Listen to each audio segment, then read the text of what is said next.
الرحمن الرحیم ولا تلبسوا الحق بالباطل وتكتموا الحق وانتم تعلمون واقیموا الصلاة وآتوا الزکاة وارکعوا مع الراکعین ولا تلبسوا الحق بالباطل، مت ملاؤ تم حق کو باطل کے ساتھ، وَتَكْتُمُوا الْحَقَّ، اور مت چھپاؤ تم حق کو، وَأَنْتُمْ تَعْلَمُونَ، اور تم جانتے ہو۔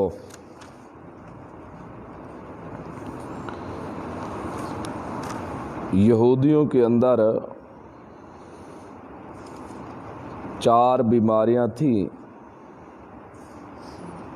ایک تو ضد تھا اول درجے کا، دوسرے نمبر کے اوپر دین فروش تھے، تیسرے نمبر کے اوپر تلبیس حق کرتے تھے، اور چوتھے نمبر کے اوپر کتمان حق کرتے تھے۔ تلبیس حق اور باطل کو ملا جلا دینا، مکس کر دینا، پتہ نہ چلے کہ یہ حق ہے یا باطل، حق کو بھی باطل کر دینا اور باطل کو حق کے ساتھ ملانا، حق کو باطل کے ساتھ ملا دینا، یہ ہے تلبیس حق۔ اور چوتھی جو ان کے اندر ضد تھی وہ کتمان حق تھی، بالکل حق چھپا لیتے تھے، حق کو ظاہر ہی نہیں ہونے دیتے تھے، ظاہر ہی نہیں کرتے تھے۔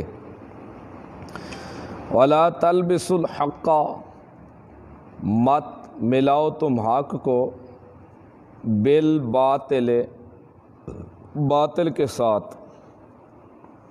نبی کریم صلی اللہ علیہ وسلم کی صفات اللہ رب العزت نے ذکر کی تھی تورات میں، اور جو پڑھے لکھے ہوتے تھے تورات کا مطالعہ کرتے تھے، باقی یہودی وہ آ کر اپنے علماء سے پوچھتے کہ یہ جو صفات آخری نبی کی لکھی ہوئی ہے ہمارے تورات میں، یہ تو سب صفتیں فٹ آتی ہیں اسی نبی کے اوپر جو نبوت کا دعویٰ کر رہا ہے۔ یہ جو کہہ رہا ہے کہ میں آخری نبی ہوں، نبی علیہ السلام نے جب نبوت کا دعویٰ کیا تھا، پہلی بات یہ سمجھ لیں کہ نبی کے ذمے نبوت کا دعویٰ کرنا یہ ضروری ہے، فرض ہے اس کے اوپر، لیکن ولی کے اوپر ولایت کا دعویٰ کرنا ضروری نہیں ہے۔ نبی کے اوپر نبوت کا دعویٰ کرنا ضروری ہے کیونکہ اس نے آگے لوگوں کو تبلیغ کرنی ہے اور نمونہ بننا ہے، لیکن ولی کے لیے ولایت کا دعویٰ کرنا یہ شرط نہیں ہے۔ اگر کوئی زبردستی دعویٰ کرے گا کہ میں ولی ہوں، میں اولیاء اللہ ہوں، تو وہ ولی نہیں ہوگا، کوئی اور بلا ہوگا، وہ کسی اور لسٹ میں ہوگا، وہ ولی نہیں ہوگا۔ تو جتنی بھی صفتیں وہ پڑھتے تورات کے اندر، نبی علیہ السلام کی جو صفات مذکور تھی تورات میں، تو وہ کچھ پڑھے لکھے لوگ سمجھ جاتے اور آ کر اپنے علماء سے پوچھتے، آبار یہود، رہبان یہود سے، تو وہ مکس کر دیتے تھے، ہاں جی ہے صفتیں یہی ہیں اس کی، ہے یہی، لیکن خلط ملت کر دیتے، صاف واضح لفظوں میں نہ کہتے کہ واقعتاً وہی نبی ہے جس کا تذکرہ ہماری تورات میں موجود ہے۔ یہ ان کی یہ ضد بازی بیان ہو رہی ہے۔ وَلَا تَلْبِسُوا الْحَقَّ، مت ملاؤ تم حق کو بالباطل، باطل کے ساتھ، وَتَكْتُمُوا الْحَقَّ، اور مت چھپاؤ حق کو۔ جب آ جاتا نا کوئی پوچھنے کے لیے ایسا آدمی جو پڑھا لکھا نہ ہوتا، جہل قسم کا، وہ آ کر پوچھتا، مولوی صاحب ذرا بتاؤ یہ جو آخری یہ جو آیا ہوا ہے محمد الرسول اللہ صلی اللہ علیہ وسلم کے بارے میں کہتے یہ محمد نامی کہتا ہے میں اللہ کا آخری رسول ہوں، میرے بعد اور کوئی نبی نہیں آئے گا، یہ کیا ہے؟ کیا اس کی صفات ہماری تورات میں موجود ہیں؟ کیا واقعی یہ اللہ کا رسول ہے؟ تو اس وقت یہودی مولوی دیکھتے یہ تو جہل ہے، اس وقت حق کو بالکل چھپا جاتے، کہتے نہیں بالکل اس کے یہ بات ہی نہیں ہے، یہ جو صفتیں بیان ہوئی ہیں ہماری تورات میں وہ اس کی صفتیں نہیں ہیں، بالکل چھپا جاتے تھے۔ جو پڑھا لکھا ہوتا اس کے سامنے تو چھپا نہیں سکتے تھے، لیکن جو جہل ہوتا اس کے سامنے بالکل چھپا جاتے۔ یہ ہے تکتم الحق، چھپاتے وہ حق کو، اور جو پڑھے لکھے ہوتے وہاں چھپا تو سکتے نہیں تھے لیکن تلبیس کرتے تھے، مکس کر دیتے تھے باطل اور حق کو، حق کی بھی پتہ نہ چلے، صریح باطل بھی نہ ہو جائے۔ فرمایا وَأَنْتُمْ تَعْلَمُونَ، اور تم جانتے بھی ہو، او احبار و مولوی ہو، تمہیں پتہ بھی ہے کہ یہ جو صفات تمہاری تورات میں مذکور ہیں یہ میرے اسی نبی کی ہیں، اور سب یہ صفتیں اس کے اوپر فٹ آ رہی ہیں۔ وَأَقِیمُوا الصَّلَاةَ،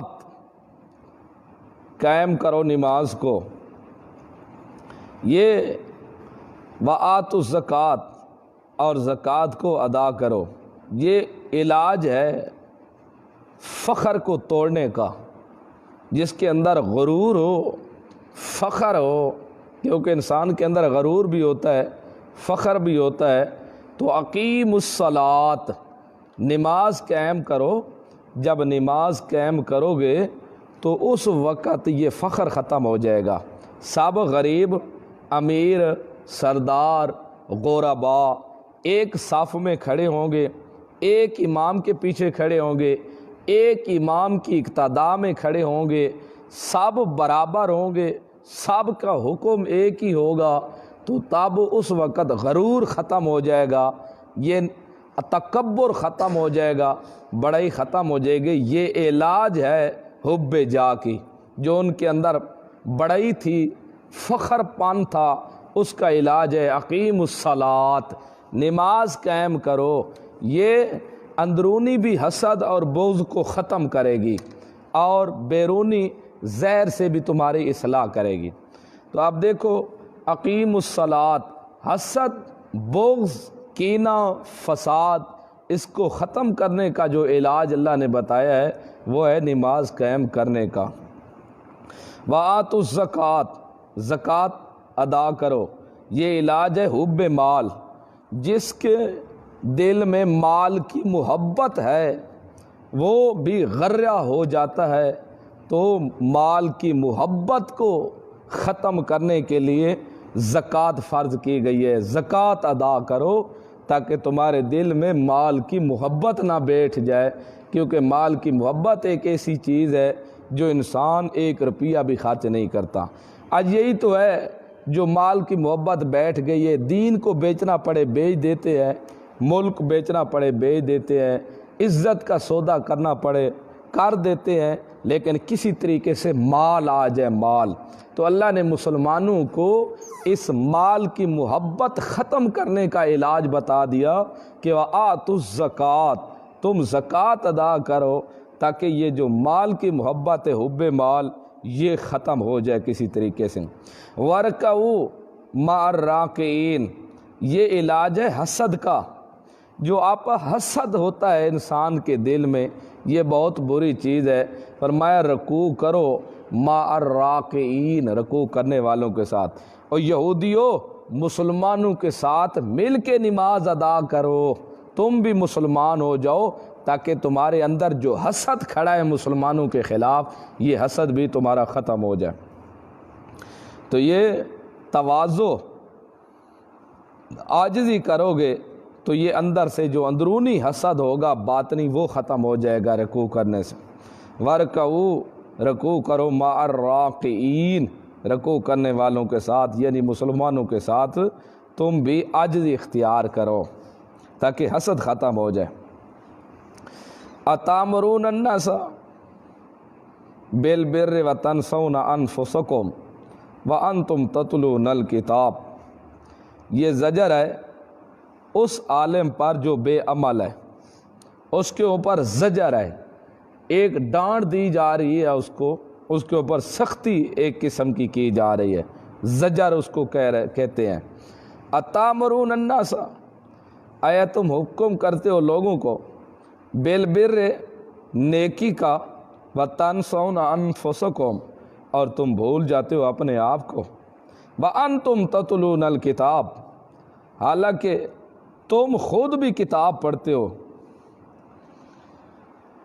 اب اتامرون الناس بالبر وتنسون انفسکم، یہودیوں کے مولیوں کے پاس جب آ جاتے کوئی مشرکین مکہ میں سے، وہ آ کر پوچھ لیتے کہ کیا یہ واقعی پیغمبر ہے اللہ کا، آخری رسول ہے، تو وہ کہتے ہاں ہاں اس کی بات مان لو، کلمہ پڑھ لو، بالکل یہ اللہ کا آخری رسول ہے۔ اللہ نے جھنجھوڑا آبار یہود کو کہ اے آبار یہود، لوگوں کو حکم کرتے ہو اپنے آپ کو بھول جاتے ہو، ان کو کہتے ہو مسلمان ہو جاؤ، کلمہ پڑھ لو، خود تم کیوں نہیں کلمہ پڑھتے؟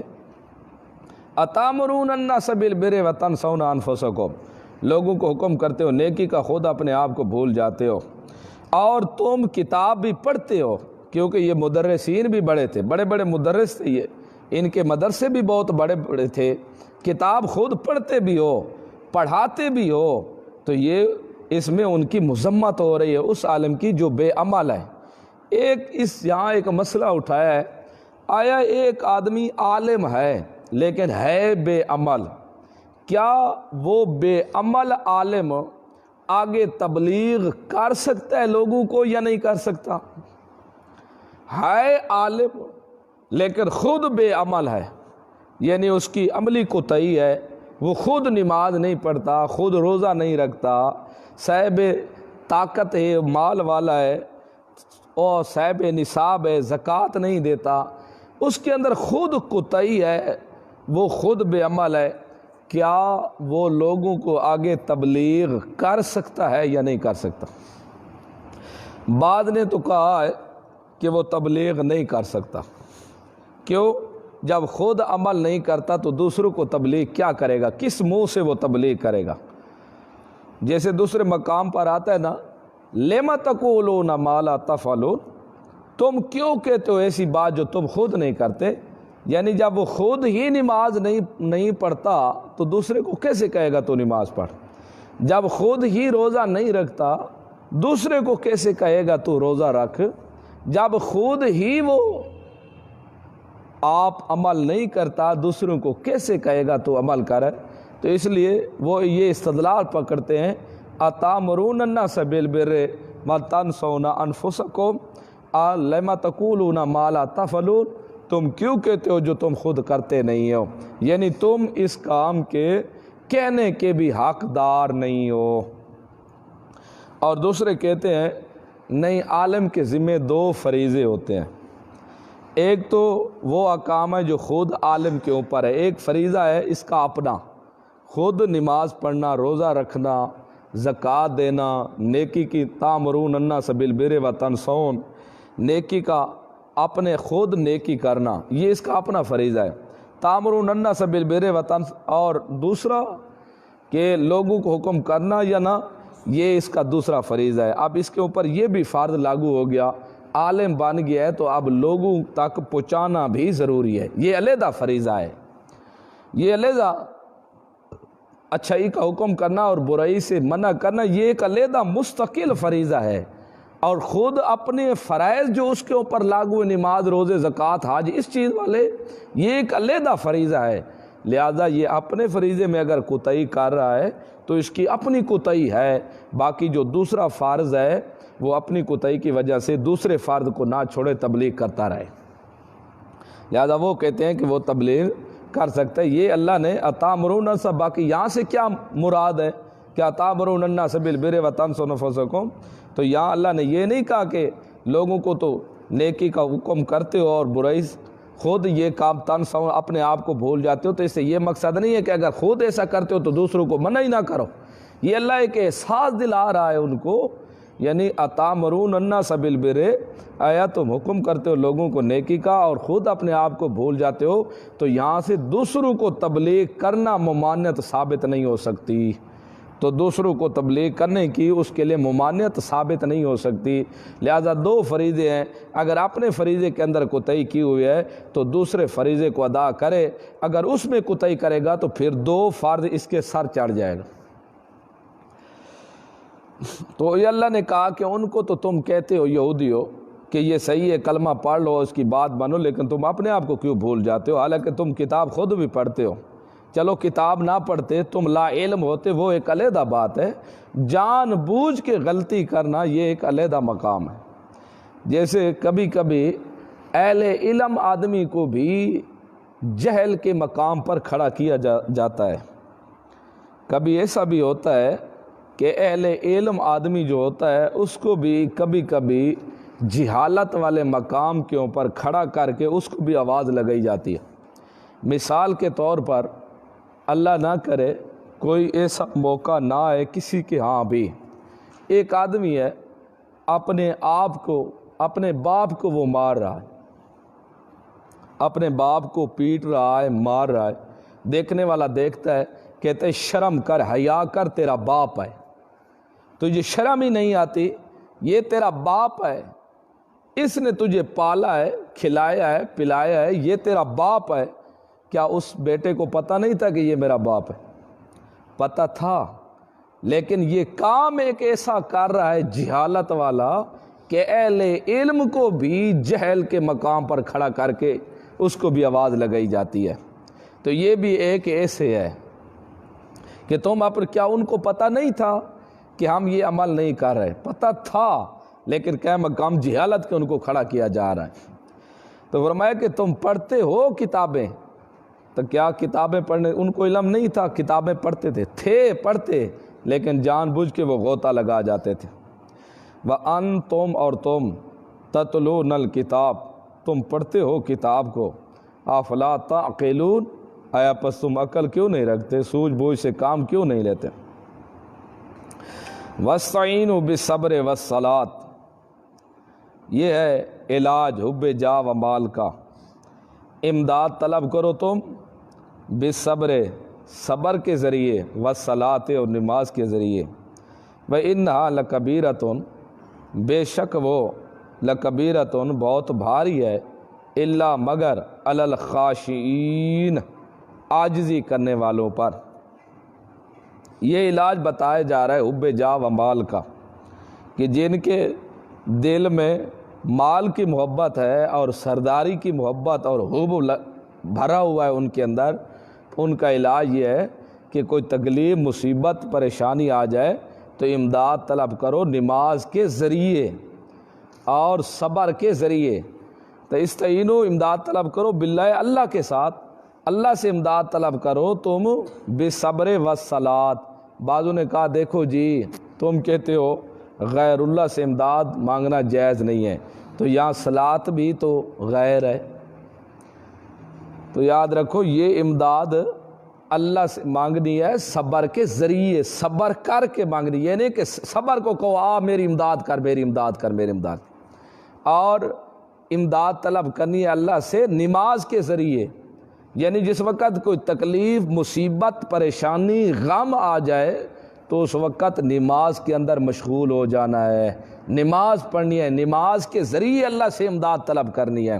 ایسے نہیں کہ نماز کو کہو، کوئی بے وقوف بھی نہیں کہے گا نماز نماز میری امداد کر، نماز میری امداد کر، نماز میری امداد کر، لیکن غیر اللہ کو تو سب کہتے ہیں پیر جی میں پھنس گیا، میری کھوتی گر گئی، میری کھڑی قسمت بھی کھوٹی کھڑی کر دو۔ تو یہ تو سب ان کو تو بلایا جا رہا ہے، لیکن کبھی آج تک کسی نے نماز کو تو نہیں بلایا۔ تو اب تکلیف، مصیبت آ جائے تو دو علاج بتائے جا رہے ہیں، امداد طلب کرو اللہ کے ذریعے، اللہ سے صبر کے ذریعے۔ اگر تکلیف آ جائے تو پھر اللہ سے دعا کرنی ہے، صبر کرنا ہے اس کے اوپر۔ ایسے نہیں کہ پھر تم بھاگو درباروں کے اوپر، تویزوں کے پیچھے پڑنے شروع ہو جاؤ اور شروع ہو جاؤ تم تویز لینے اور شروع ہو جاؤ تم بھاگنے کے فلاں پیر صاحب کو لے آؤ، فلاں کو لے آؤ، فلاں کو لے آؤ، اس سے کام نہیں ہو تو فلاں جگہ پر چلے جاتے ہیں، وہاں کام نہیں ہے تو فلاں جگہ پر چلے جاتے ہیں، فلاں سے 1000 روپے کا لکھوا لیتے ہیں، فلاں سے یہ نہ، اگر مصیبت آ جائے تو صبر کرو، صبر سے یہ مصیبت بھی اللہ کی طرف سے ہے، اور دعا مانگو مصیبت دور بھی اللہ کرے گا۔ اور مصیبت آ جائے تو دوسرا طریقہ کون سا علاج ہے؟ والصلاۃ، نماز، نماز کے ذریعے تم نے امداد طلب کرنی ہے۔ اب دیکھو اللہ تو کہتا ہے مصیبت جب آ جائے تو تم نے نماز پڑھنی ہے، نماز پڑھ کے نماز کو نہیں چھوڑنا۔ اللہ کے رسول نبی کریم صلی اللہ علیہ وسلم، آپ صلی اللہ علیہ وسلم کوئی ایسا مشکل وقت آ جاتے تو آپ فوراً نماز میں لگ جاتے، اللہ کی طرف متوجہ ہو جاتے۔ سفر سے واپس آتے تو سب سے پہلے مسجد میں آپ صلی اللہ علیہ وسلم آتے، وہاں نماز پڑھتے، بیٹھ جاتے، پھر جو صحابہ پیچھے کوئی رہ جاتے ان کے عذر سنتے، جب سن لیتے سب کا عذر، پھر سب کی باتیں سن لیتے، پھر آپ صلی اللہ علیہ وسلم گھر تشریف لے جاتے تھے۔ تو اب وہ بیماری کا علاج تو ہے نماز، لیکن آج دیکھو اتنا بڑا وبال آیا ہوا ہے، اتنی بڑے مصائب ہے، ہر مسلمان پریشان ہے، غمگین ہے، بڑے سے لے کر چھوٹے تک اور چھوٹے سے لے کر بڑے تک، مرد سے لے کر عورت تک، عورت سے لے کر مرد تک، ہر شخص پریشان ہے، لیکن نماز پڑھنے کے لیے کوئی بھی تیار نہیں ہے۔ تو اللہ تو بتا رہا ہے کہ بیماریوں کو دور کرنے کا علاج بھی نماز ہے، لیکن آج دیکھو ہمیں کیا علاج کیا جا رہا ہے کہ نماز نہیں پڑھنی، نماز سے دور بھاگنا ہے۔ تو یاد رکھو جب تک یہ نسخے قرآن والے استعمال نہیں ہوں گے کبھی ہم سے بیماریاں دور نہیں ہو سکتی۔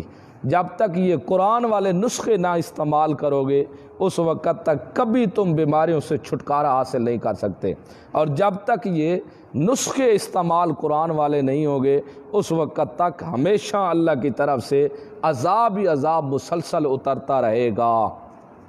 تو اس لیے استعینوا بالصبر والصلاۃ، پریشانیاں تکلیفیں آ بھی جائیں تو امداد طلب کرنا، صبر کے ذریعے صبر کرنا، اللہ کی شکایت نہیں کرنی، والصلاۃ، اور نماز پڑھتے رہنا، نماز کو نہیں چھوڑنا۔ باقی یہ نماز پڑھنا اور صبر کرنا، انہا، بعض نے کہا کہ یہ ہاں کا مرجع صرف الصلاۃ ہے، یہ نماز لکبیرۃ، بڑی بھاری ہے، نماز بہت بھاری ہے، الا علی الخاشعین، مگر عاجزی کرنے والوں پر، یعنی جو خشوع خضوع کرنے والے ہیں، اللہ کے آگے عاجزی کرنے والے ہیں، ان کے لیے نماز پڑھنا کوئی مشکل نہیں۔ جو خشوع خضوع کرنے والے نہیں ہیں ان کے لیے نماز ان کو بلا نظرتی ہے، ان کے لیے بہت بھاری ہے۔ لیکن اس کا مرجع، ان ہا کا جو مرجع صرف صلاۃ نہیں ہے، اس ہا کا مرجع صبر اور صلاۃ دونوں ہیں۔ ان ہا کا جو مرجع ہے پیچھے صرف صلاۃ نہیں ہے، یہ مرجع اس کا بالصبر بھی ہے و صلاۃ بھی ہے، یعنی دونوں اس کا مرجع ہے۔ یہ ٹھیک ہے مفرد ہے لیکن بے طویل تثنیہ ہے۔ امداد طلب کرو صبر کے ذریعے اور صلاۃ کے ذریعے۔ تکلیف کے اندر صبر اور صلاۃ یہ بہت بھاری چیز ہے، ان دونوں کے اوپر عمل کرنا۔ ہاں اس کے لیے بڑا آسان ہے جس کے دل میں عاجزی ہے، جو انکساری کرنے والا ہے، عاجزی اختیار کرنے والا ہے، اس کے لیے کوئی مشکل کام نہیں ہے مصیبت کے اوپر صبر کرنا اور نماز پڑھنا۔ لیکن جو عاجزی کرنے والا نہیں ہے، اکڑ خان ہے، بڑا بنا ہوا ہے، تکبر باز ہے، اس کے لیے یہ بڑا مشکل کام ہے۔ نماز پڑھنا بھی مشکل کام ہے اور صبر کرنا بھی مشکل کام ہے۔ الذین یظنون انہم ملاقو ربہم، یہ نسخہ ہے خشوع کا۔ پھر خشوع کیسے پیدا ہوگا؟ خشوع کا کوئی نسخہ بتایا جائے، عاجزی کا نسخہ بتایا جائے، کس طرح ہمارے اندر عاجزی آئے گی؟ اس عاجزی کا نسخہ یہ ہے کہ تم قیامت کے دن سے ڈر جاؤ، ڈر جاؤ قیامت کے دن سے۔ جب تمہارے دل میں قیامت کا ڈر پیدا ہو جائے گا خود بخود تمہارے اندر عاجزی پیدا ہو جائے گی، کیونکہ تمہیں یقین ہو جائے گا کہ دن قیامت کے ہم نے حاضری دینی ہے اللہ کے دربار میں، اور ہم سے پوچھ گوچھ ہوگی، ہر سوال کا جواب دینا پڑے گا، ایک ذرے ذرے کا اللہ سوال کرے گا اور یہ پوچھ ہوگی۔ جب تم یہ کام کرو گے تمہارے اندر خوف پیدا ہوگا، اور خوف جب پیدا ہوگا خود بخود عاجزی پیدا ہو جائے گی تمہارے اندر۔ تو یہ الذین یظنون، یہ عاجزی کا نسخہ بیان کیا جا رہا ہے۔ وہ لوگ جو یظنون گمان کرتے ہیں، یہ زن دونوں معنوں کے لیے، زن شک کے معنی بھی آتا ہے اور زن بمعنی یقین، یا زن بمعنی یقین ہے۔ الذین، وہ لوگ جو یقین رکھتے ہیں، انہم ملاقو ربہم، بے شک وہ اپنے رب سے ضرور ملیں گے، وانہم الیہ، بے شک وہ الیہ، اس اللہ کی طرف، راجعون، لوٹنے والے ہیں۔ اس وقت ان کا حساب کتاب ہوگا جب اللہ کی طرف لوٹ کر جائیں گے۔ جن کے دل میں یہ یقین ہے اپنے رب سے ملنے کا، تو ان لوگوں کے اندر یہ خشوع آ جائے گا۔ یا بنی اسرائیل، اے بنی اسرائیل، بنی اسرائیل عبرانی زبان کا لفظ ہے، اس کا معنی ہوتا ہے اے اللہ کے بندے، اصل یعقوب علیہ السلام کا لقب ہے۔ یا بنی اسرائیل، اے بنی اسرائیل، اے اللہ کے بندے، اذکروا نعمت اللہ، یاد کرو تم نعمتیں، التی، وہ نعمتیں، انعمت علیکم، جو میں نے تم پر کی، وانی فضلتکم، اور میں نے فضیلت دی تم کو، علی العالمین، جہان والوں پر۔ سوال پیدا ہوتا ہے، اللہ کہتا ہے اے بنی اسرائیل، میں نے تم کو تمام جہان والوں پر فضیلتیں دی، حالانکہ تمام جہان والوں پر فضیلت حاصل ہے تو نبی علیہ السلام کی امت کو حاصل ہے۔ تو پھر یہ کیسے؟ اس کے دو ہی جواب ہیں، یا تو جو اس وقت لوگ موجود تھے ان کے اعتبار سے ان کو فضیلت تھی، یہ کلی فضیلت، ورنہ کلہم، جو فضیلت امتوں میں سے حاصل ہے نا، وہ نبی علیہ السلام کی امت کو فضیلت حاصل ہے۔ تو یہاں یہ فضیلت اس وقت کے لوگوں کو حاصل ہے جو اس وقت لوگ موجود تھے، موجودہ لوگوں کے اوپر ان لوگوں کو فضیلت حاصل تھی، یہ ہے۔ یا پھر یہ جزوی فضیلت ہے جو اس امت کے اوپر بھی جزوی فضیلت حاصل ہے، جیسے تتر بٹیر ان کے پاس آتے تھے، بادل ان کے اوپر سایہ کرتے تھے، سمندر ان کے لیے پھٹ گیا تھا دریائے کلزم، تو یہ جزوی فضیلتیں ہیں۔ میدان تی کے اندر ان کو محنت نہیں کرنی پڑتی تھی، آگے آ رہا ہے، یہ خود تتر بٹیر قریب آ جاتے اور یہ کھاتے رہتے تھے، وہاں پکڑ کر ذبح کر کے کھا لیتے۔ تو یہ ایسی چیزیں جو ہے یہ جزوی فضیلت، تو جزوی فضیلت اس امت سے بھی ان کو فضیلت حاصل ہو سکتی ہے۔ واتقوا یوما لا تجزی نفس عن نفس شیئا، یہ تخویف اخروی ہے، ڈر جاؤ تم یومن، اس دن سے، لا تجزی، نہیں کام آئے گا، نفس، کوئی جی، عن نفس، کسی جی کے، شیئا، کچھ بھی، کوئی آدمی کسی آدمی کے کچھ بھی کام نہیں آئے گا۔ نجات کے کئی طریقے ہوتے ہیں، 4 طریقے ہوتے ہیں یہاں دنیا پر۔ یا تو نجات کا ایک طریقہ یہ ہوتا ہے ایک ساتھی دوسرے ساتھی کو چھڑا لیتا ہے، کسی نے پکڑ لیا پولیس نے، دوسرا دوست آیا اس نے اس کو چھڑا لیا، ایک طریقہ چھڑانے کا یہ ہے۔ دوسرا طریقہ یہ ہے رشوت دے کے چھڑایا جائے، پیسے دے دو اور اس کی جان چھوٹ جائے گی، رشوت دے دو وہ چھوڑ دیں گے اس کو۔ اور تیسرے نمبر کے اوپر یہ بھی ہے کہ کوئی اپنی طرف سے ایسا ساتھی آتا ہے، اپنے کنبے والے، وہ اس کو جا کر چھڑا لیتے ہیں، منہ ملازے والے آ جاتے ہیں، وہ اس کو چھڑا کر لے آتے ہیں۔ تو کوئی پیسے دے کر چھڑا لیتا ہے، کوئی دوست کو چھڑا لیتا ہے دنیا پر، اپنے خاندان کے لوگ چھڑوا لیتے ہیں، رشوت دے کر چھڑوا لیتے ہیں۔ یہ صورتیں دنیا کے اوپر ہیں۔ اللہ نے کہا یہاں تو تم اپنے پکڑے ہوئے کو چھڑا لیتے ہو، لیکن میرے دربار میں دن قیامت کے ان میں سے کوئی بھی نہیں چلے گا، کوئی کسی کو نہیں چھڑا سکے گا۔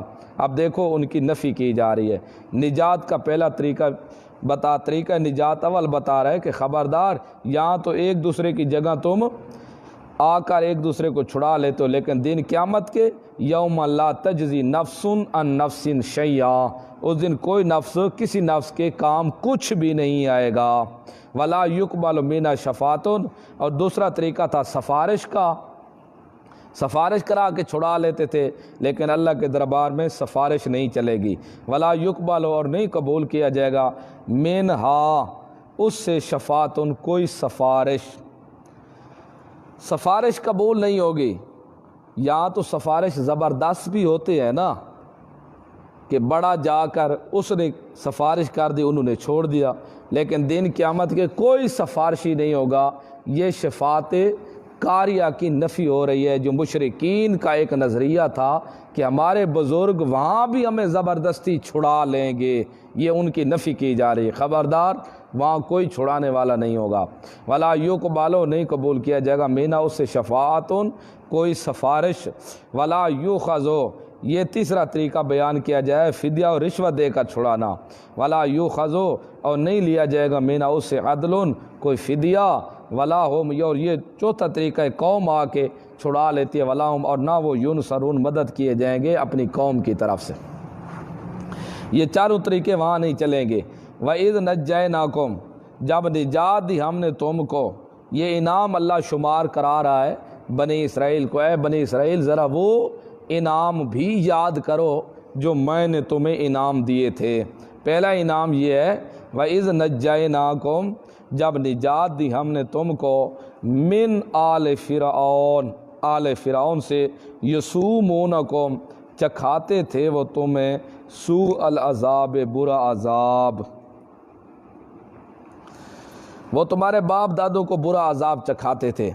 اور یذبحون، دوسرا انعام یہ، وہ کیا عذاب چکھاتے تھے، یہ تشریح ہے، یعنی ذبح کرتے تھے ابناکم، تمہارے بیٹوں کو، ویستحیون نساءکم، اور زندہ چھوڑتے تھے تمہاری عورتوں کو، وفی ذالکم، اور تمہارے اس کام میں بلاؤن، آزمائش ہے، من ربکم، تمہارے رب کی طرف سے، عظیم، بہت بڑی۔ اچھا، یہ تو آزمائش ہے کہ ابناکم یذبحون ابناکم، وہ تمہارے بیٹوں کو ذبح کرتے تھے، لیکن ویستحیون نساءکم، تمہاری عورتوں کو وہ زندہ چھوڑتے تھے، یہ کیسے آزمائش ہے؟ یہ بہت بیٹوں کو زندہ ذبح کر دیتے تھے، ان کے بیٹوں کو جو زندہ پیدا ہوتے ان کو ذبح کرتے اور بیٹوں کو زندہ چھوڑتے۔ یہ تو آزمائش ہو گئے کہ بیٹے کو ذبح کر دینا، بیٹیوں کے لیے کیسے آزمائش؟ تو یہ بیٹیوں کے لیے بہت بڑی ہی آزمائش ہے۔ غیرت مند باپ کبھی یہ برداشت نہیں کر سکتا کہ اس کی جوان لڑکی ہو اور وہ دوسروں کی خادمہ بنتی پھرے۔ غیرت مند نوجوان مسلمان، وہ کبھی یہ برداشت نہیں کر سکتا کہ اس کی نوجوان بیٹی ہو اور غیر محرموں کے ساتھ گپے لگاتی پھرے۔ اور غیرت مرد موحد مسلمان یہ کبھی برداشت نہیں کر سکتا کہ اس کی نوجوان بیٹی ہو اور وہ غیر مردوں کے ساتھ چلتی پھرتے، رابطے رکھے، یہ برداشت نہیں کر سکتے۔ کیوں کہ مسلمان بندہ یہ برداشت نہیں کر سکتا۔ اور یہ جب ان کی بیٹیاں جوان ہو جاتی، تب تو اللہ نے طفلہ تو نہیں کہا، نساء کہا ہے، نساء بالغہ عورت کے اوپر بولا جاتا ہے۔ تو اس لیے اللہ نے غیرت دلانے کے لیے بنی اسرائیل کو کہا کہ جب وہ وقت یاد کرو جب تمہاری وہ بچیاں جوان ہو جاتی اور فرعون کے گھر خادم بنی پھرتی، فقیروں کی طرح رہتی تھی، کوئی ان کو تھپڑ مار دیتا تھا، کوئی ڈانٹ دیتا تھا، کوئی سختی سے بولتا تھا، فلاں کام کر دے، فلاں کام کر دے، باپ بھی بیٹھا ہو، بیٹی بھی ہو، اور کوئی تیسرا آدمی آ کر کہے اس کی بیٹی کو کہ جا کتے کو یہ پانی ڈال دے، وہ باپ غیرت مند قطعاً برداشت نہیں کر سکتا کہ کتا اس غیر کا ہو اور کہے اس کی بیٹی کو کہ یہ پانی اس کو ڈال دے، اور وہ بھی دھمکی کے ساتھ، یہ غیرت مند مسلمان برداشت نہیں کر سکتا۔ تو یہ ایسے باپ کے سامنے ان کو ڈانٹتے، باپ کے سامنے ان کو اس قسم کی باتیں کرتے، اور باپ کے سامنے ان کو ان کے چہروں کے اوپر تھپڑ بھی مار دیتے فرعونی، بنی اسرائیل کی لڑکیوں کے چہروں پر، اور باپوں کے سامنے ان کو جھڑکتے، مارتے، ان کو برا بھلا کہتے، تو غیرت مند باپ کبھی یہ برداشت نہیں کر سکتا۔ اس لیے آج بھی جو غیرت مند باپ ہوگا وہ کبھی برداشت نہیں کرے گا کہ اس کی جوان بیٹی ہو اور وہ بازاروں کے اندر گھومتی پھرے اور 12 بجے 11 بجے تک وہ اپنے دوستوں کی محفلیں سجاتی رہے اور باہر نکل کر کھاتی پیتی رہے، غیروں کے ساتھ فونوں کے اوپر تعلق بناتے رہے۔ یہ غیرت مند باپ کبھی برداشت نہیں کر سکتا۔ اس لیے اللہ نے ان کو یہ احسان جتلایا ہے کہ یہ بھی دیکھو، یہ بھی تمہارے لیے آزمائش تھی کہ جوان بیٹیاں تمہاری ان کی خادمیں بنی ہوئی تھی، ان کے کام کرتے، ان کے بچوں کو کھلاتے، ان کے کپڑے دھوتے، ان کی روٹی پکاتے۔ اوے ذرا غیرت سے کام لو، میں نے تمہیں ایسے امتحان سے نکال کر لایا ہوں، اب پھر بھی ہٹ کے تم اوروں کو الہ بنانے لگ جاتے ہو، حیا کرو کچھ۔ تو آج بھی دیکھو کیا حالت بنی ہوئی ہماری، تو اس لیے اللہ نے ان کو غیرت دلائی ہے۔ یہ ہم تو سمجھتے ہیں نا بادشاہ یہ سوچ غلط ہے، مولویوں کی سوچ غلط ہے، یہ مولویوں کی سوچ یاد رکھو، ٹھیک ہے مولویوں کی سوچ غلط ہوگی، 1 منٹ کے لیے تسلیم کر لیتے ہیں، 1 منٹ کے لیے، 1 سیکنڈ کے لیے، 1 لمحے کے لیے تسلیم کر لیتے ہیں، لیکن بات یہ سوچ ہوگی سوچنے والوں کی۔ لیکن بات یہ اللہ نے جو حکم کیا ہے پردے کا، سورۃ احزاب کے اندر کل کہہ دے میرا پیغمبر، اپنی بیویوں کو بھی کہہ دے، بنات کو بھی کہہ دے، اور نساء مومنوں کی عورتوں کو کہہ دے اگر گھر سے باہر نکلیں تو یدنین علیہن من جلابیبہن، اپنے اوپر بڑی بڑی چادریں کر لے لیں، چھپا لیں اپنے جسم کو۔ لیکن آج چادریں کون سی ہے؟ دوپٹہ ادھر سے پھیر لیا، جیسے جانور کو اوپر سے ہم کہتے ہیں اپنی زبان میں بکھاڑا، جانور کو یہاں سے رسی ناک کے اوپر سے پھیرتے ہیں تاکہ یہ بھاگ نہ جائے، اس کو قابو کرنے کے لیے یہ وحید علاج ہوتا ہے۔ اگر اس کے گردن میں رسی ہو نا تو پھر وہ آدمی گھسیٹے کھاتے جاتا ہے، لیکن وہ جانور اس کو گھسیٹ لیتا ہے۔ اگر ناک کے اوپر رسی ہو تو وہ نہیں گھسیٹ جاتا۔ یہ پردہ نہیں ہے کہ صرف دوپٹے کو ادھر سے رکھ لو، یہ پردہ ہے، قطعاً یہ پردہ نہیں ہے شرعاً، اور یہ پردہ ہے وہ سفید بڑے برقعے جو ہیں پاؤں تک ان کو ڈھانپ لے۔ اور سورۃ نور کے اندر پھر اللہ نے تشریح کر دی ہے کہ اے مسلمانوں خبردار، پہلے تو تم بھی اگر باہر چلو تو اپنی نظریں نیچی رکھنی ہے تاکہ تمہاری نظریں غیر محرم عورت کے اوپر نہ جائے، اور پھر عورتوں کو بھی چلنے کا طریقہ سکھا دیا کہ تم نے بھی چلنا ہے تو پہلے تو گھر سے باہر بغیر عذر کے نکلنا جائز ہی نہیں ہے۔ یہ ٹماٹر لینا یا سبزی لینا یا آلو یا پیاز یہ قطعاً عذر نہیں ہے، یہ شرعی عذر نہیں ہے۔ شرعی عذر ہے جب جان کے جانے کا خطرہ ہو، اگر اس قسم کا کوئی ہو تو تب وہ علیحدہ بات ہے۔ اگر نکلنا بھی پڑے بے امر مجبوری تو پھر چادریں اوپر کرنی ہے، نظریں نیچے رکھنی ہے، پاؤں زور سے نہیں مارنا تاکہ تمہارے پاؤں کی آواز غیر محرم کے کان میں نہ جائے۔ اور اللہ کے رسول نبی کریم صلی اللہ علیہ وسلم قیامت کی نشانیوں میں سے ایک نشانی یہ بتا کے گئے ہیں کہ قرب قیامت ایسے عورتیں لباس پہنے گی، ایسا لباس آئے گا، عورتیں سمجھیں گی ہم نے لباس پہنا ہوا ہے، لیکن دیکھنے والا سمجھے گا کہ یہ ننگی جا رہی ہے، اور ان کے سار جو ہوں گے بختی اونٹ کی طرح ہوں گے۔ بختی اونٹ کی 2 کوہانٹیں ہوتی ہے، کوہان کی طرح ان کی 2 کوہانوں کی طرح ہوگا، لے وہ کون سا؟ ایک سر یہ، دوسرا بالوں کو کٹھا کر کے جو پیچھے جوڑا لگا دیتی۔ اس طرح یہ قیامت کی نشانیوں میں سے اللہ کے رسول نے نشانی بتائی تھی۔ تو اس لیے اللہ نے بنی اسرائیل کو غیرت دلائی ہے، حالانکہ یہ تو واقعہ پہلے کا تھا، لیکن اللہ نے یہ قرآن بنا کے نبی کریم صلی اللہ علیہ وسلم کے اوپر نازل کر کے یہ ہمیں تعلیم دی ہے کہ ذرا تم بھی غیرت سے کام لینا، کہیں ایسے نہ ہو کہ تم بھی پھر غیرت والا مادہ چھوڑ بیٹھو۔ وَيَسْتَحْيُونَ نِسَاءَكُمْ، اور زندہ چھوڑتے تھے وہ نساءکم تمہاری عورتوں کو، وفی ذالکم تمہارے لیے ان چیزوں میں بلاؤن بہت بڑی آزمائش تھی، عذاب تھا، من ربکم تمہارے رب کی طرف سے عظیم بہت بڑا۔ وَإِذْ فَرَقْنَا بِكُمُ الْبَحْرَ، یہ انعام اور بیان اللہ جتلوا رہے ہیں۔ جب پھاڑ دیا ہم نے تمہارے لیے سمندر کو، فَأَنْجَيْنَاكُمْ، پس نجات دی ہم نے تم کو ڈوبنے سے، وَأَغْرَقْنَا، اور غرق کیا ہم نے آل فرعون، آل فرعون کو، وَأَنْتُمْ تَنْظُرُونَ، اے بنی اسرائیل انتم تنظرون، تم اس واقعے کو اپنی آنکھوں سے دیکھ رہے تھے۔ دریائے کلزم ہی تھا جب نکلے تھے وہاں مصر سے، پیچھے فرعون لگ گیا تھا، دریائے کلزم پر ہے، دیکھا پیچھے فرعون آ رہا ہے، اس وقت کہنے لگے ہو موسیٰ تو نے مروا دیا ہمیں۔ آگے دریا ہے، پیچھے فرعون چڑھ آیا، اس کا لشکر اب تو میں زندہ نہیں چھوڑے گا۔ موسیٰ علیہ السلام نے کہا ڈرو نہیں، اللہ میرے ساتھ ہے۔ پھر اللہ نے حکم کیا موسیٰ علیہ السلام کو ذرا مار سوٹا پانی کے اندر۔ جب سوٹا موسیٰ علیہ السلام نے مارا 12 رستے بن گئے تھے۔ پھر وہاں سے گزرے تب بھی کہنے لگے موسیٰ اللہ تیرے اللہ نے کر تو کمال دیا ہے، لیکن یہ چیکڑ ہے، ہماری جوتی بھی خراب ہو جائے گی، لہذا اللہ کو کہے ذرا یہ بھی صاف ہو جائے، اور یہ جو درمیان میں دیواریں بن گئی ہیں ان سے بھی سوراخ ہو جائے تاکہ ایک دوسرے کو دیکھتے جائیں، کیا پتہ ایک گروہ ہلاک ہو جائے اندر۔ جب یہ گزر گئے بار، پیچھے سے فرعون آ گیا۔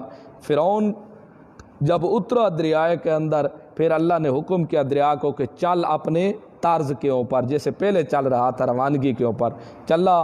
وہاں غوطے کھاتا رہا فرعون بھی اور اس کے ساتھ مشیر بھی، جتنا بھی لشکر تھا کلہم، سب کو اللہ نے غرق کر دیا۔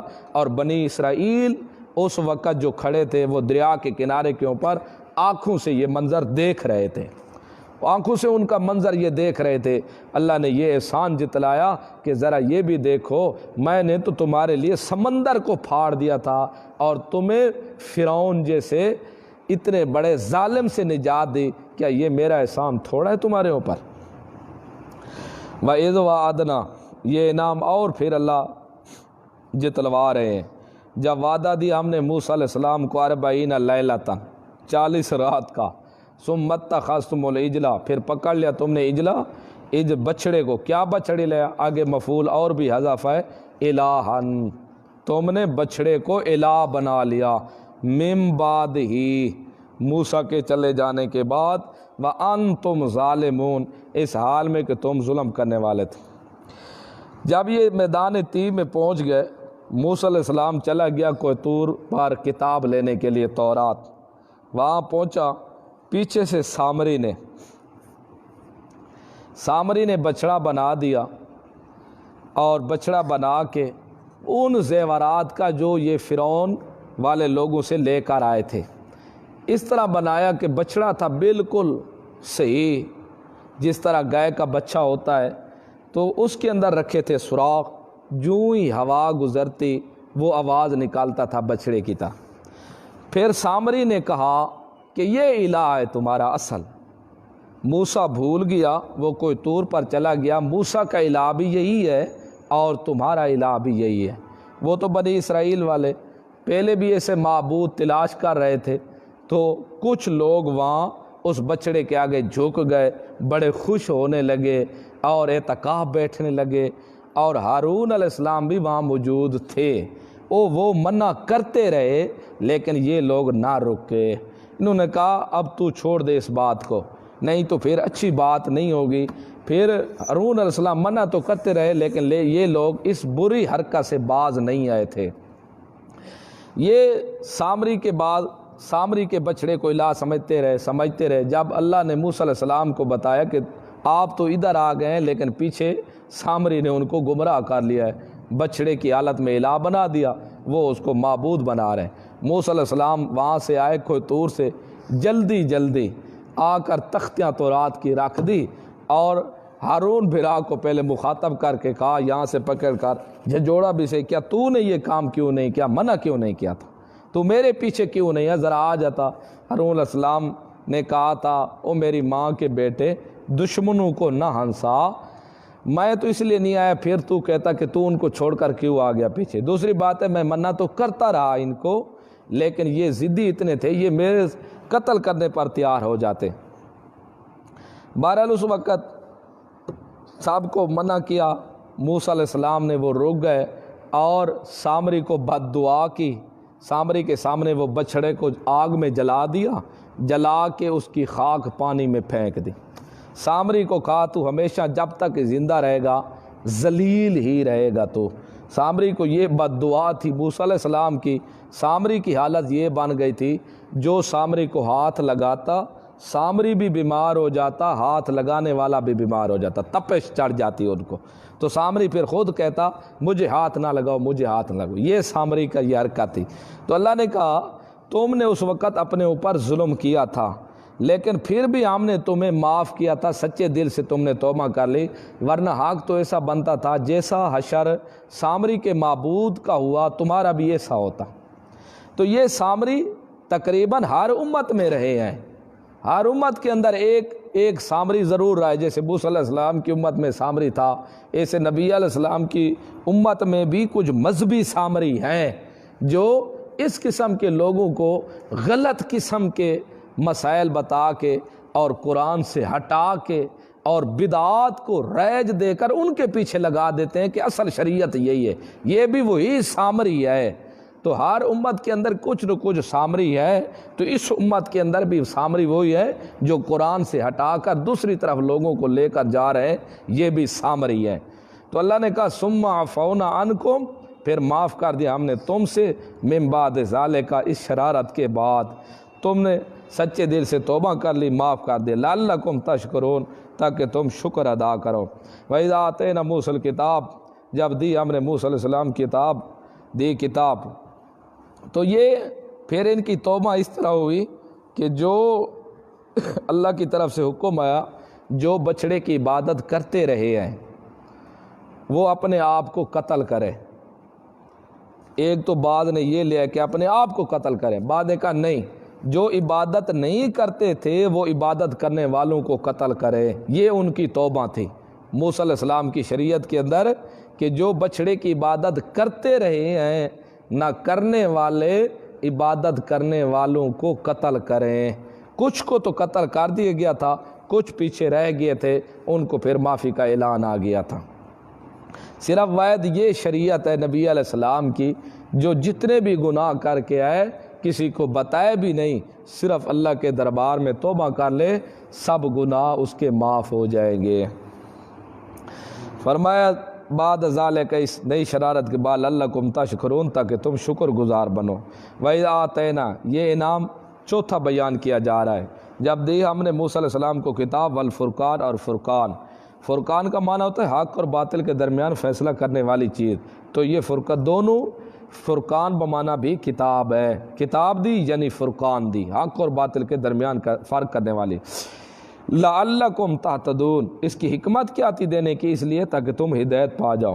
وَإِذْ قَالَ، یہ پانچواں انعام ہے، جب کہا موسیٰ علیہ السلام نے لقوم، اپنے قوم کے لیے، یا قوم، اے میری قوم، انکم، بے شک تم، ظلمتم انفسکم، تم نے اپنی جانوں پر ظلم کیا، باتخاذکم العجلہ، بچھڑے کو الہ بنا کے تم نے اپنی جانوں پر ظلم کیا، فتوبوا الی بارکم، بس تم اپنے رب کی طرف توبہ کرو، دل اور زبان سے اپنے رب کی طرف توبہ کرو۔ اور دوسرے نمبر پر فَقْتُلُوا أَنفُسَكُمْ، دیکھو وہی بات آ گئی، قتل کرو تم اپنے آپ کو، یعنی اپنے دینی بھائی دوسرے عبادت جو بچڑے کی عبادت کرتے تھے ان کو قتل کریں۔ انہ، بے شک وہ اللہ، هو التواب الرحیم، وہ توبہ قبول کرنے والا رحیم، بڑا مہربان ہے۔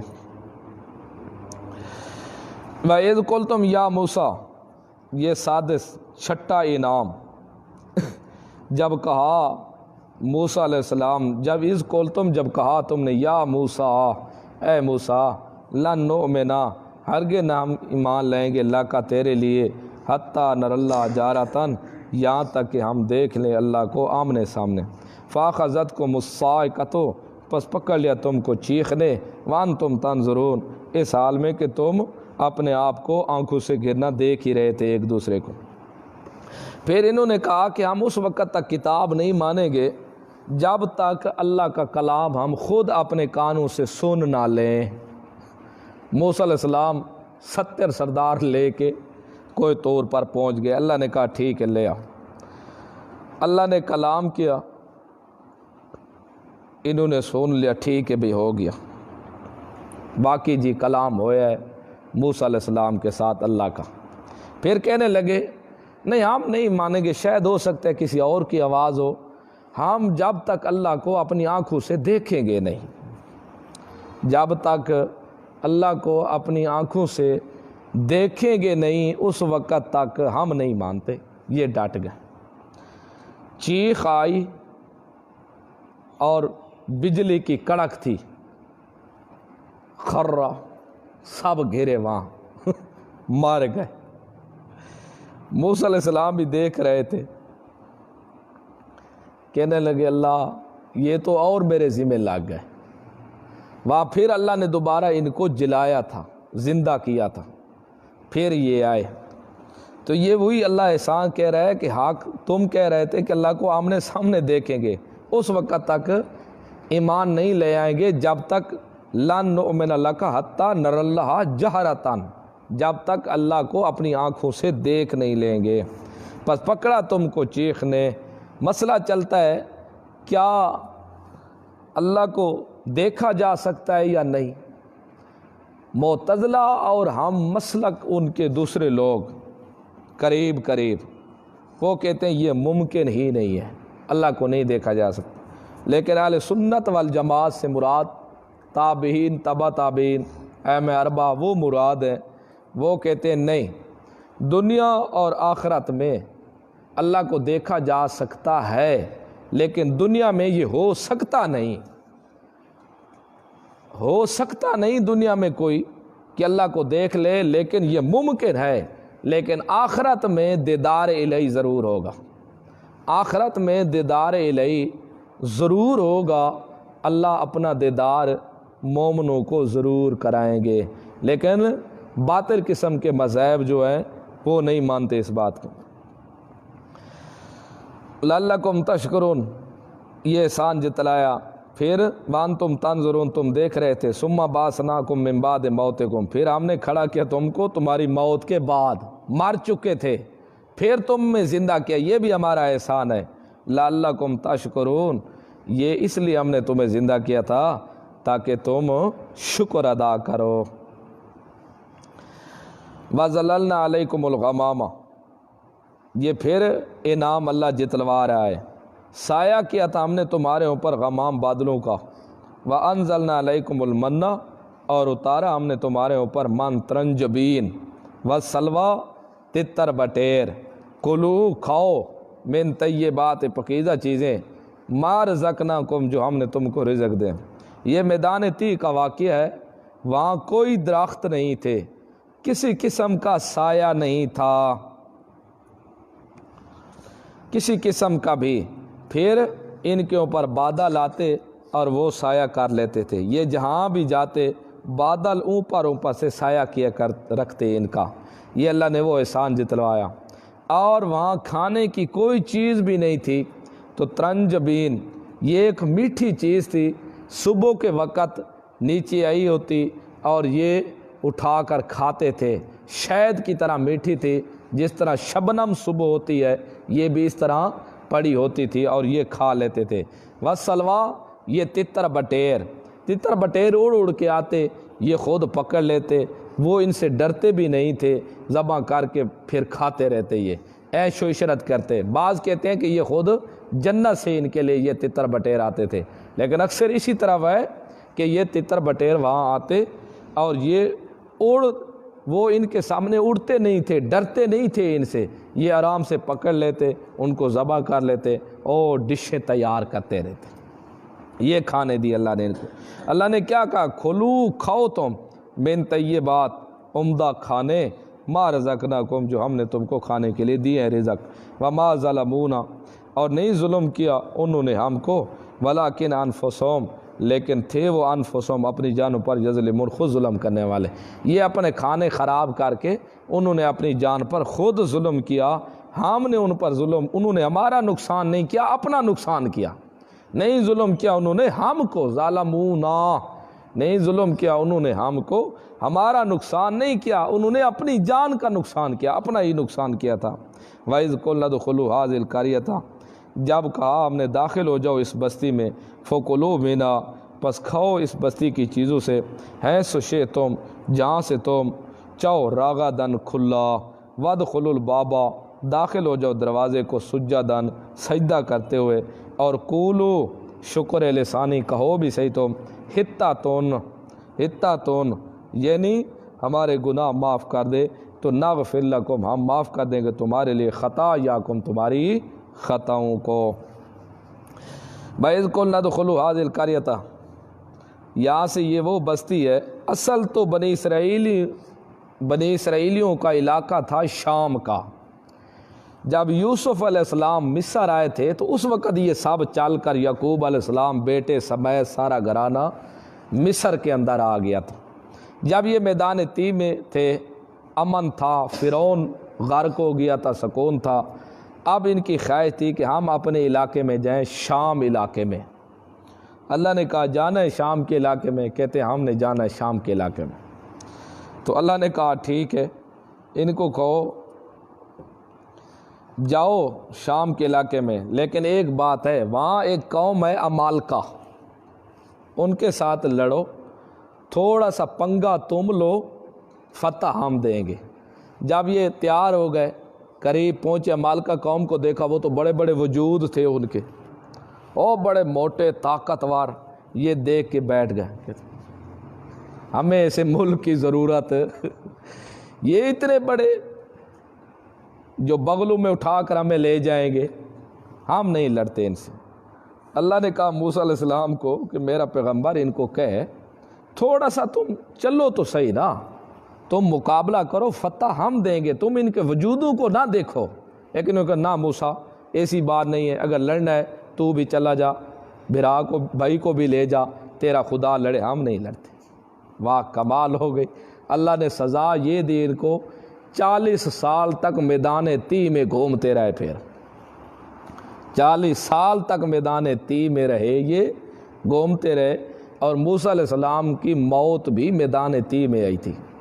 موسیٰ علیہ السلام جو وفات پائی وہ بھی میدان تی میں آپ موسیٰ علیہ السلام کو وفات آئی تھی، 40 سال تک۔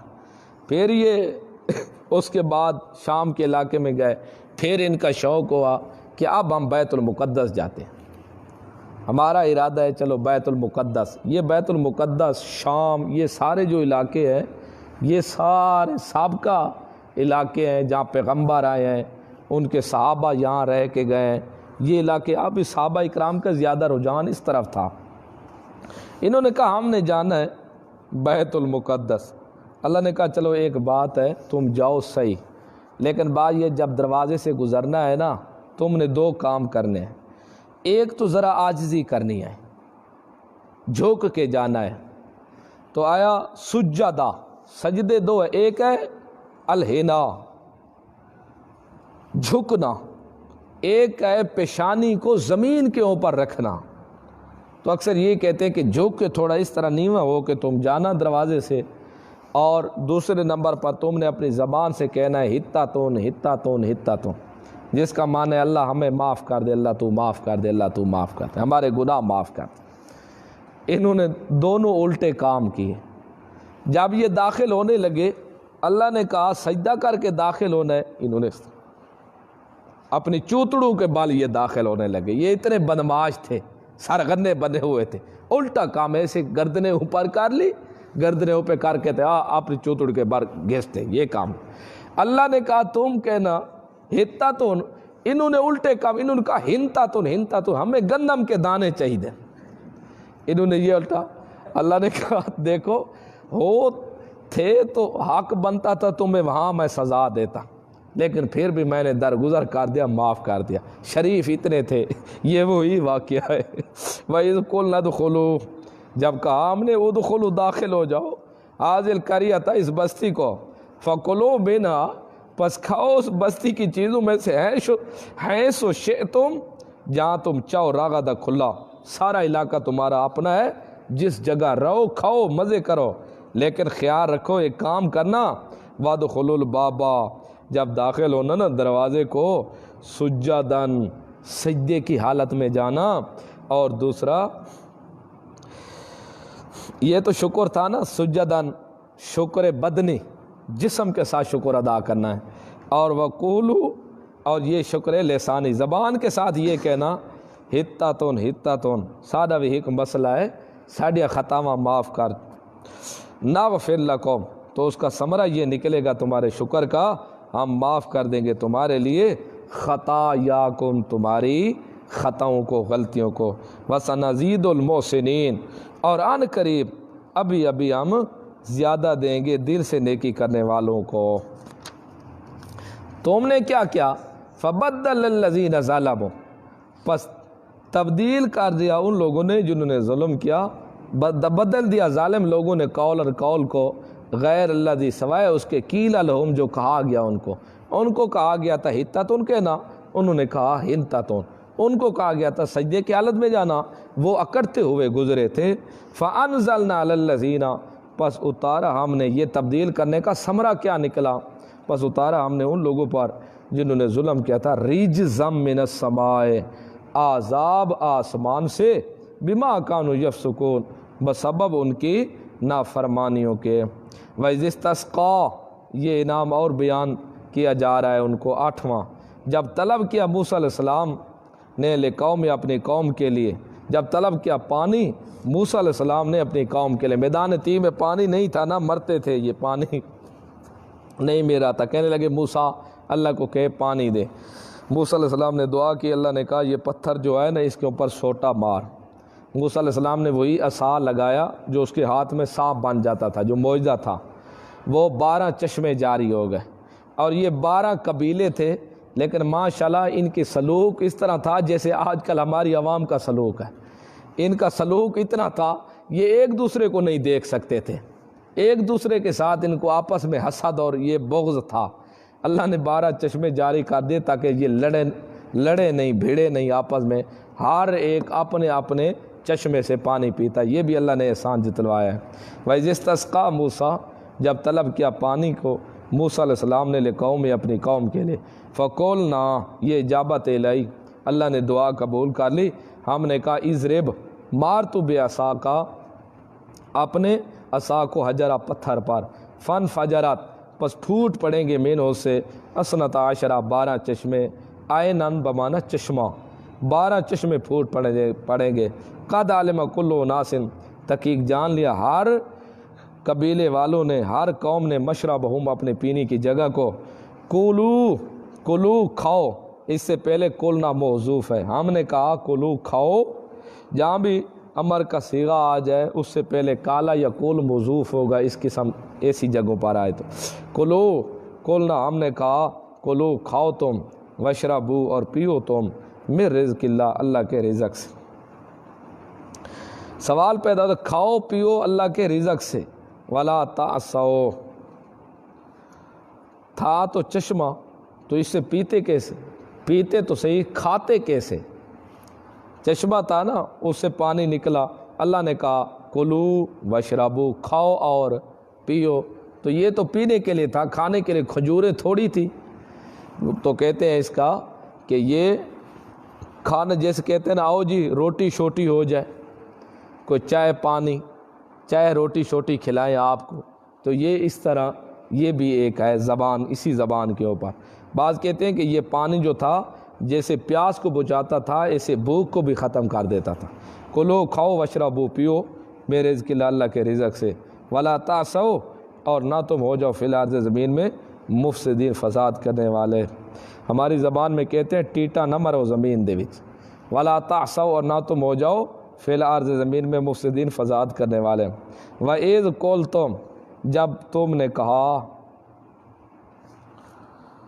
وَإِذْ قُلْتُمْ، اور جب تم نے کہا تھا، یا موسیٰ، اے موسیٰ، لَن نَصْبِرَ عَلَىٰ طَعَامٍ وَاحِدٍ، ہرگز نہیں ہم صبر کر سکتے ایک قسم کے کھانے پر، اور تتر بٹیر جو آتے تھے، موسیٰ ہم اس کھانے کے اوپر صبر نہیں کر سکتے، بس ساری زندگی یہی کھاتے رہیں گے، آپ تھک چکے ہیں ان بٹیروں سے، ترنجبین سے۔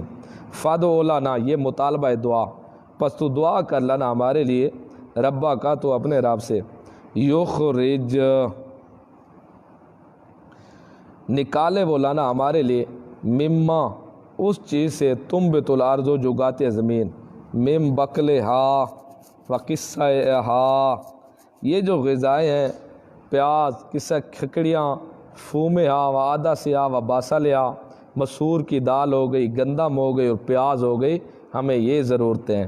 کالا موسیٰ علیہ السلام نے کہا اتستبدلون الذی اے تم بدلتے ہو اس چیز کو ہوا ادنا جو گھٹیا ہے بالذی بدلے اس کے ہوا خیر جو بہتر ہے۔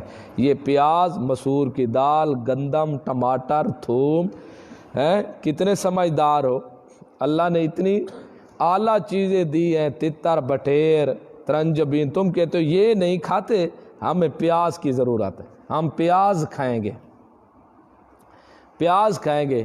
اللہ کے رسول نبی علیہ السلام نے فرمایا پیاز کھا کے مسجد میں نہ آؤ۔ تو اس سے کیا مراد ہو جائے گا کہ پیاز کھا کے اگر مسجد میں آ گئے تو دوسرے کو بیماری لگ جائے گی، دوسرے کے منہ میں ہوا چلی جائے گی۔ ہے تو کچھ جنہوں نے غلط حدیثوں سے استدلال پکڑے، اللہ کے رسول نے کہا ایسے بھاگو جیسے شیر بھاگتا ہے، یہ تو بالکل صحیح ہے۔ تو کیا مقصد شیر بھاگتے، تو پھر شیر جب بھاگتا ہے وہ تو جنگل کی طرف چلا جاتا ہے، پھر سابی جنگل کی طرف چلے جاؤ، نکل جاؤ سابی پہاڑوں کی طرف، ادھر ہی گھس جاؤ۔ تو یہ ایک احتیاطی تدبیر پہلے، اس کا یہ مطلب تو نہیں جو بھاگ جاؤ، اگر نہیں بھاگو گے تو پھر تم بھی اسی کے میں ملوث ہو جاؤ گے۔ پیاز کھا کے مسجد میں نہ آؤ، اس سے فرشتوں کو بھی تکلیف ہوتی ہے، کہ احتیاطی پہلو ہے، لہذا یہ ہمیں ضرورت ہے، ہم نے یہ کھانی ہے، تتر ترنجبین تتر بٹیر یہ ضرورت نہیں ہے۔ موسیٰ علیہ السلام نے کہا کتنے تم جہل ہو کہ ادنا چیز پسند کر لے ہو لیکن اعلیٰ کو چھوڑ رہے ہیں۔ اب دیکھو یہی حالت بنی ہوئی ہے آج، اعلیٰ چیزیں اللہ نے دی ہے ہمیں، قرآن جس کو دیکھنا بھی ثواب ہے، پڑھنا بھی ثواب ہے، ہر حرف کے اوپر ہی ثواب ہے، اور رسول دیا ہمیں ایسا نبی کریم صلی اللہ علیہ وسلم جس کے بارے میں ہر نبی سے اللہ نے وعدہ لیا، اگر تم آئے ہو زمین پر اور تم تبلیغ بھی کر رہے ہو اور میرا رسول آ جائے تو تم نے وہ بند کر دینی ہے، لَتُؤْمِنُنَّ بِهِ وَلَتَنْصُرُنَّ، تم نے ایمان بھی ساتھ لے آنا اور اس کی امداد بھی کرنا۔ تو اب قرآن بھی ہمارے پاس موجود، سنت بھی ہمارے پاس موجود، لیکن ان کو چھوڑ کے ہم بھاگتے کتابوں کی طرف ہیں، بزرگوں کے قولوں کی طرف۔ کوئی کہتا ہے ہمارے بزرگوں کی یہ کتاب ہے، اس میں نظریہ لکھا کھڑا ہے، کوئی کہتا ہے یہ ہے، کوئی کہتا ہے یہ۔ دیکھو یہ سب حرکتیں بنی اسرائیل والی ہیں، یہ سب حرکتیں یہود والی ہیں۔ قرآن سے بھاگنا یہ مسلمان کا شیوا نہیں ہے، تب تو بربادی ہے، اللہ کے عذاب آ جاتے ہیں۔ اس لیے قرآن جیسی نعمت اور رسول اللہ صلی اللہ علیہ وسلم جیسا جوان اللہ نے ہمیں دیا، یہ دو ایسی نعمتیں دی، لوگ ان کو چھوڑ کر اور طرف دوڑتے جا رہے ہیں۔ اے بیتو اتر جاؤ، بنی اسرائیل نے جو یہی کام کیا تھا، اے بیتو اتر جاؤ مصران، اللہ نے کہا مصر میں، فَإِنَّ بے شک لَكُمْ تمہارے لیے ما سال تم جو کچھ تم نے مانگا، فلاں کسی بستی کے اندر اتر جاؤ، وہاں تمہیں پیاز بھی ملے گی اور مصری دال بھی ملے گی، ٹماٹر بھی ملیں گے، سبز مرچ بھی ملے گی، تھوم بھی ملے گا، گندم کی روٹی بھی ملے گی۔ کسی بستی کے اندر چلے جاؤ، جو کچھ تم نے مانگا ہے، ما سألتم جو کچھ تم سوال کر چکے وہ تمہیں دیا جائے گا۔ وَضُرِبَتْ عَلَيْهِمُ الذِّلَّةُ مار دی گئی ان کے اوپر ذلت، والمسکنۃ اور محتاجی، وباؤوا بغضب اور لوٹ پڑا اللہ کا غضب، لوٹے ساتھ غضب کے بدلے اللہ کی طرف سے، یعنی اللہ کا غضب ان پر لوٹ پڑا۔ ذالکا یہ سب کچھ کیوں، ذلت کیوں آ پڑی ان پر، محتاجی کیوں آ پڑی، اللہ کا غضب کیوں لوٹا ان پر، اس لیے کہ بِأَنَّهُمْ كَانُوا يَكْفُرُونَ بِآيَاتِ اللَّهِ، بے شک انہوں نے اللہ کی آیات کا انکار کیا تھا، وَيَقْتُلُونَ النَّبِيِّينَ اور قتل کرتے تھے نبیوں کو، بغیر الحق کے ناحق طور پر۔ ذالکا یہ سب کچھ بما اس لیے عصوا وہ نافرمانی کرتے تھے، وقانو اور تھے یعتدون حد سے بڑھنے والے۔ تو دیکھو انہوں نے دو عمدہ چیزوں کو بدلا، ترنجبین کو، تتر بٹیر کو، اس کے بدل لیا تھوم، پیاز، دھنیا، ٹماٹر، سبز مرچیں۔ تو اللہ نے کیا کہ ان کے اوپر ذلت بھی مار دی، محتاجی بھی مار دی اور غضب بھی مار دیا۔ یہ سب ان کے اوپر ذلت لگی۔ تو آج بھی جو قرآن و سنت کو چھوڑ جائے گا اس کے اوپر ذلت بھی آئے گی، محتاجی بھی آئے گی، خدا کا غضب بھی آئے گا۔ اور انہوں نے اللہ کے آیات کا انکار کیا تھا اور نبیوں کو ناحق طور پر قتل کرتے تھے، بغیر الحق کے ناحق طور پر۔ سوال یہ ہے کہ نبیوں کا قتل کرنا ہی ناحق تھا، اگر پھر ناحق کو ذکر کرنے کا کیا فائدہ؟ نبیوں کو قتل کرنا ہی ناحق تھا تو پھر بغیر الحق کہنے کا کیا فائدہ؟ یہ اللہ اس طرف اشارہ کر رہے ہیں کہ ان کے ذہن میں بھی موجود تھا کہ جو نبیوں کو ہم قتل کر رہے ہیں یہ بے گناہ کر رہے ہیں ہم۔ یہ سب ان کی حرکتیں تھیں، یہ سب کچھ اس لیے انہوں نے یہ کام کیوں کہ اللہ کی آیات کا انکار کیوں کیا، پیغمبروں کو قتل کرنا کیوں انہوں نے شروع کیا؟ اس لیے کہ وہ نافرمان ہو چکے تھے اور حد سے تجاوز کر چکے تھے۔ جب حد سے تجاوز کر جائے تو پھر وہ کسی کا رہتا ہی نہیں۔ کہتے نہیں ہے جو بیٹا باپ ماں باپ کا نافرمان ہو جائے یا بھائی بہنوں کا نافرمان ہو جائے، کہتے ہیں یہ حد سے آگے گزر چکا ہے، حد سے تجاوز کر چکا ہے، نہ باپ کا رہا، نہ ماں کا رہا، نہ بہن کا رہا، نہ بھائی کا رہا۔ اللہ نے کہا یہ سب کام اس لیے کہ وہ نافرمان ہو چکے تھے۔ جب نافرمان ہو جائیں تو حد سے تجاوز ہو جائے پھر نہیں دیکھتے کہ ہم کون سا کام کر رہے ہیں۔ اللہ پاک محفوظ فرمائے۔